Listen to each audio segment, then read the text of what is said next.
Rob Namowitz, and I'm here to do an interview with Neil Wallace. I've endorsed him for the candidate for supervisor of Independence Township, and I'm going to elucidate the reasons why I'm supporting him by asking him questions about why he wants to be supervisor of Independence Township. So, Neil Wallace, tell us about yourself. Why are you running for Independence Township supervisor? Hi Rob, how are you? Just hunky-dory, thank you. Thanks for stopping by. I'm running because I feel responsibility to take on that leadership role for the township. It's a good time for me in terms of the experiences that I've had. I'm not sure I was even qualified when I began as a township trustee in my second term in 2008. We had to take such a deep dive into the budgets and operations of the township. I learned an awful lot about how it works, and I feel like I'm prepared to take that responsibility on. The first time I ran into you at a township meeting was probably 25 years ago. You were sitting in the back of the room scribbling on a yellow pad. And I said, "Why are you here?" You weren't on the agenda, you had nothing to do with it. And you said, "Because somebody needs to keep an eye on them," or something to that. Is that what drew you to township government in the first place, or how did that happen? The very first time I was drawn to township government, I read a story in the Oakland Press about something the board was going to decide. That was more than 30 years ago, closer to 35, and I went to the board meeting and stood up and had something to say. After the meeting, I was walking out in the parking lot, and a group of folks were standing around talking about the events of the evening, and one of them leaned out of the crowd and pulled me over and said, "Young man, you need to be with us." It did lead me to attending township board meetings to learn more about this whole self-government thing that we're all involved in, and I periodically would just go to the meetings. You know, as a part of the self-government thing, and frankly, it was a bit entertaining. And in those days, it wasn't on TV. And now it is, so everybody gets to see you all the time. One thing that they do see quite often is the plaid tie, the tartan tie. What's the story with the tartan tie?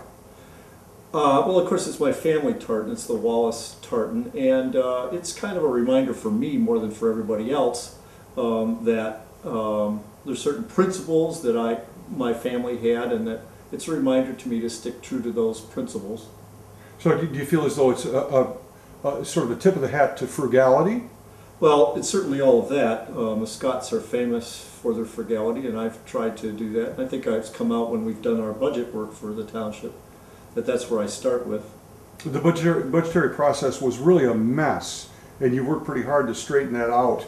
How did that come about? I mean, it was a ruin when you got there. Yeah, actually, when I ran in 2008, one of the things I ran on was that we needed to straighten out that process. The supervisor historically would come to the board at the last minute before the budget was due and just kind of give us a broad overview of what he'd been working on. What I wanted us to do, and what we have done over the last several years, is taken a deep dive into the budgets, and month by month by month had one extra meeting just devoted to the budgets.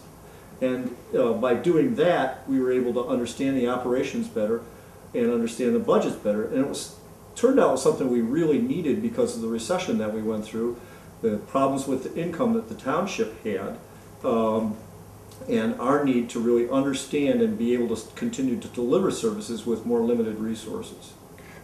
Is there a component there creating the numbers so that people can see them on television, so that people can begin to understand the budget themselves, so they understand where the tax dollars are going? Well, no question about the fact that when the board has taken a deeper dive into the budget numbers, it became more public, and I pushed to have the budgets put up on the township's website.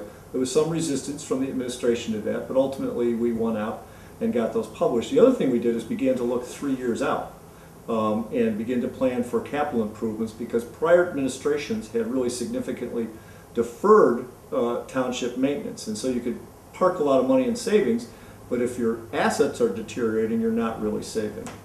So the 3-year budget